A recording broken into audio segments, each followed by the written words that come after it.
Hi, this is Jamie Pate, and welcome to this process video. I am focusing today on Heidi Swapp's Wolfpack. Most awesome collection. And I wanted to share a technique with you using the Mink art screen medium, screening is what it's called, and a stencil. And I'm going for here this metallic, silver metallic dot technique. So just like a texture paste, I'm layering in the art screen ink, and I'm going to pull off the stencil here, and you can see it pretty well because it's white, but it's got a little bit of a touch of yellow to it. So you can see it really well, even on the white cardstock. It needs to dry really well, and then I'm going to run it through the Mink machine. So you might not know what a Mink machine is, but a Mink machine is a very well done laminator. It's better than a laminator because it has all these rollers that evenly go over that reactive paint and that reactive foil on top. And then you get this really great dot technique. So I'm pretty happy how this turned out. I went with silver because the Wolfpack has some silver foil through some of the embellishments, and that's what inspired using the the silver foil here. Okay, now I'm just going to get some of the pattern paper prepped for the background. I think I'm starting here with basically what's going to be a notched, large sort of banner looking piece, but I think I go back and change something else up here in a moment. But what I'm doing here, this is about 5-inch wide piece of pattern paper, and I just went in and notched the bottom, V-notched it, I call it. And then this is my fancy distressing tool, my metal ruler. And this is just how I go about roughing up those edges and pulling them up because I just really like texture on my pages. So we've got a layer there of the foil dots. And now we have a layer of pattern paper. And what I'm doing now is going in, and you've seen this many times, just trimming out the background paper, because then I'm going to mat this on some pattern paper. And that's what's going to happen here next. So this is the 12 by 12 Wolfpack paper pad. And there are 24 designs in here. And I grabbed out this sort of a check and realized that is super busy. So I nixed that, and I wanted something a little more streamlined. That wasn't going to be it either. I came across this sort of as fossil on black background, and it was just subtle enough to be perfect for what I had going on in my mind with the rest of this page. So pretty happy with that. I went ahead and got that in place, and everything is just sort of being layered on top of everything else right now. I was going to cut this stripe paper, and then I realized I've already ripped it with a ruler. So I went ahead and ripped the rest of it with the ruler. And that already gives a great distressed edge without having to use my fancy metal ruler tool. But it is going to layer underneath the notched wood pattern paper and just give some nice depth to where all the photos are going to be sitting. So these are a couple of photos of me, of all things. I know, right? My husband took these, and I had them printed out. I have 3 of them. Wasn't quite sure how this was going to play out yet. I opted to just go with the 2 of them, and it's so rare, when we are the ones who are actually having the photo taken of.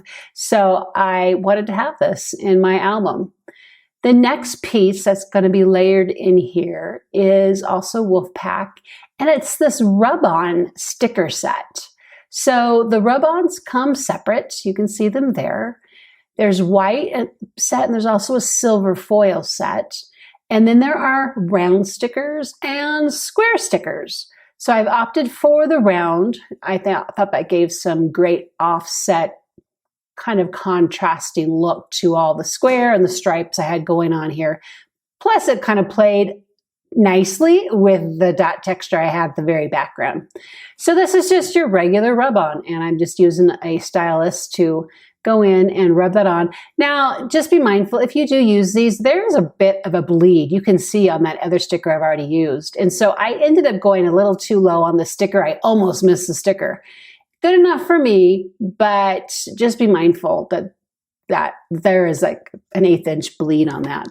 So this time, instead of my fancy metal ruler, I am sanding the edges.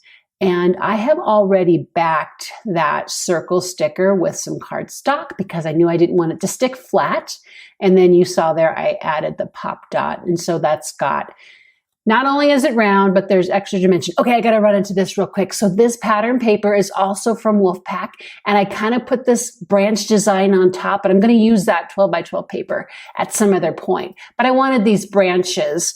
So the goals, the design goals for this 12 by 12 layout was to have some mixed media, which I did there with the mink and the screen ink and the silver foil, and then a dimension, a pop-up dimension, which is going to be these branches. So I'm going to play around with this branch placement a little bit, with the goal being to have 3 elements on the page. You know, there's the design element of 3s. And so you're going to see how I sort of got that in place a little bit, and then I changed it up later on, which is the whole reason there are times I don't actually adhere all my elements down as I go, because I just don't know. So I just get to play, and there's a lot of freedom. And just being able to play with this and not know that you are committed because you've glued something down. That's my little tip for you today. So you can see here again, this label that I pulled off the 12 by 12 cardstock sticker sheet. I also have backed it to cardstock. And again, with the whole idea, not really sure where I want it. And it's funny because I sort of almost always end up keeping things, except for that branch. That branch will not stay there. And you'll see what I mean in a few minutes when this actually all comes together. So I went ahead and started playing with some washi tape, and I'm not really sure, looking back, why I did that, because I didn't have this laid down yet, but I did it anyway. And so to help with my placement, I'm just going in and touching up and giving lines to where I have my photos and the background paper and that label there. And I'm also going to take a photo with my phone. So I also have a better idea of where did I have everything in the first place, because I like it. I like the way this looks. So everything's coming off. Yeah, you see there, I got the washi stuck. So that was, don't do what I just did there. Do that better. And what I'm going to do now is add another layer of mixed media. And this is super popular. Everyone's doing this, and I love doing it too. And that's just adding some paint splatters to the background. I am not a great paint splatterer. I will tell you that right now. And then I ended up covering up that bottom right-hand side, which you'll see as these elements get put down and glued down. But, you know, it's okay. Not everything is always going to be perfectly in place and perfectly how you want. The joy found here was literally in the crafting and in the creating and in playing with some of these elements. And you live and learn. And so next time, I'll just make sure and be more mindful of where I actually have labels or journal spots or photos, and not let my splatters be completely covered up. So like I said, now I'm layering everything in with adhesive. So now everything's becoming a little more permanent. I'm using my phone just to make sure everything is where I thought it was supposed to go. And pretty happy with these in the first place. So I'm using hot glue this time to just add a little touch there at the very bottom of the branch. The whole entire thing is not glued. And that's going to give me some lift there, right where I want it in all those key design places. So here goes the second set of branches, same thing. And that's pretty much a typical way I go about adding, I don't know what to call them exactly, pop-up embellishments.